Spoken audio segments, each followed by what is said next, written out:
Hello and welcome to Tech 24 with me, Rebecca Bowring. Coming up in the programme, we know who's through to round 2 of the French elections, but did we find out before we were meant to?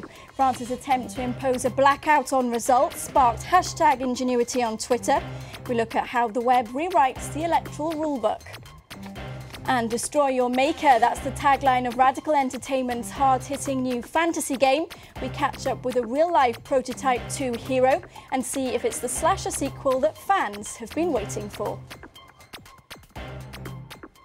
The first round of France's presidential elections caused some upsets, not least on the internet. Twitter was defiant in the face of the authorities' threat to fine anyone found leaking the results of the vote before an 8 p.m. embargo. Microbloggers dreamed up a new code to bypass those strict electoral laws.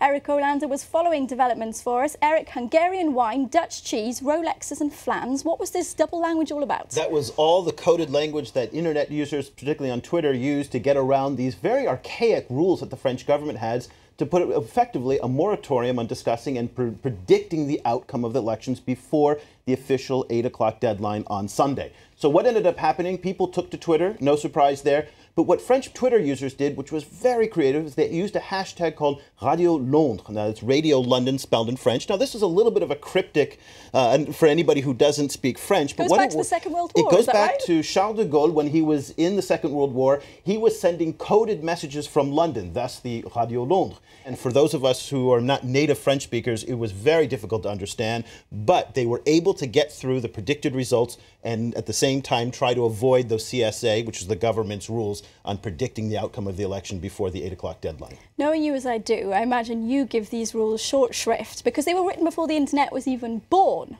These rules to me are just absolutely moronic and stupid, and they're completely out of sync with the current times and where we are today. This is really from a time when government and media could control the flow of information, from an analog era when TV and radio stations and newspapers were really just TV, radio, newspapers.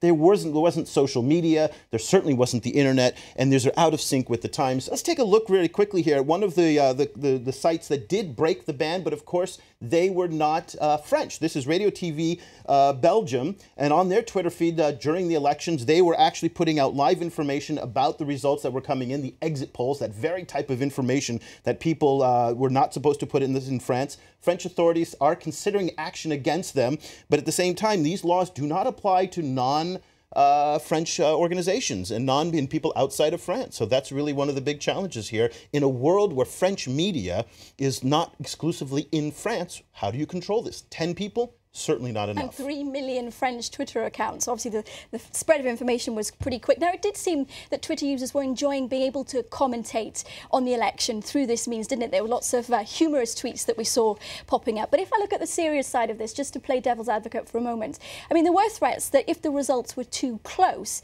the election could be annulled because of interference on the part of social media users. So, are we being responsible citizens?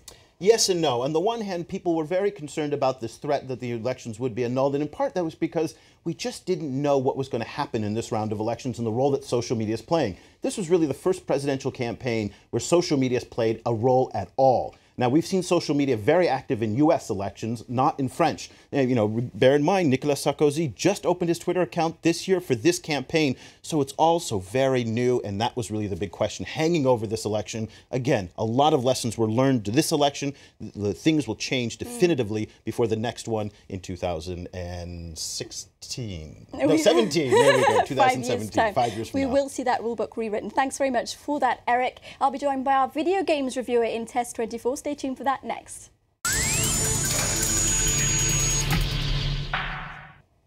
Alex Mercer is back. He's the hooded protagonist of Prototype, the 2009 open-world action video game created by Radical Entertainment. For the second instalment, Mercer has morphed from predator into prey. He's being hunted by a new protagonist, James Heller, a soldier who wants revenge. Jimmy Jean-Louis, one of the stars of the US TV series Heroes, is the spokesperson for the game. Tech24 asked the Haitian what draws him to the character of James Heller. The quality of that game is just amazing, and he does things that no other human being can do. He has up to 4 powers at the same time that he can use. I only had 1 on Heroes, so for me this was way better. And the reasons behind behind his madness, his desires to find Alex and kill him, or you know, are real reasons. Someone else who might feel he's James Heller is our video games reviewer, Mark Edwards. Thanks for being with us, Mark. You've played this game all weekend. What do you make of it?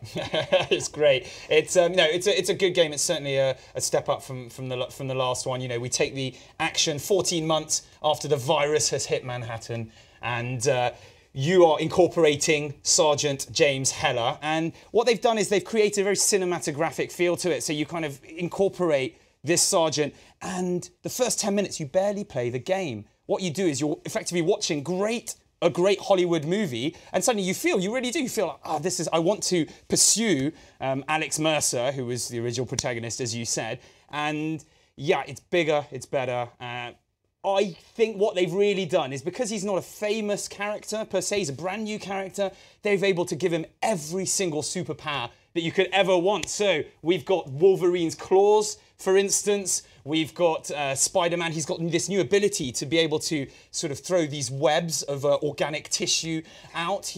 It's the studio that made The Incredible Hulk, so you were able to jump over buildings and fly in the same way that Batman does. So he's a mixture of a lot of other superheroes, but a kind of unknown character, so we can synthesize them all. And something that that Jimmy was saying is that this game seems a little bit of fusion with gaming, a fusion of cinema, sorry, with gaming.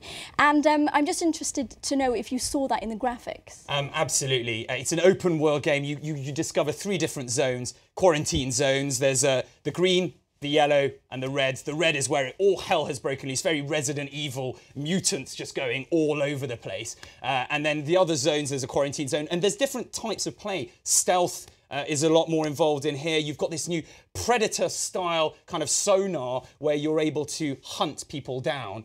They've really gone bigger and better, far better than the first prototype. Well, let's talk about the first one, because it really kind of stayed in the shadows of the Batman franchise and also Assassin's Creed, but it was a steady seller. Is your prediction this time this is the slasher sequel that fans have been waiting for? I think this really is. It's something that, yeah, it's big on gore. So, as you say, the slasher sequel, absolutely. But they've really gone for more graphics, and they've changed the gameplay. So whereas the first one, you're just button bashing the whole time, this one, there's slightly different aspects of the game which are involved. I think it will make a great movie as well. €70 release date, 24th of April for Xbox 360 and PlayStation 3. You would recommend buying it, in a word? Yeah.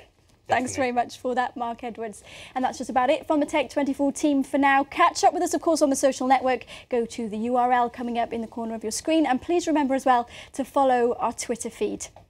Now, sending our planet a love letter, that's the theme of this week's closing clip. NASA is calling on science buffs and filmmakers to send in short videos extolling the beauty of the blue marble. The contest began on Sunday to coincide with Earth Day, and the winner will get behind-the-scenes access to a rocket launch. We'll see you again next week.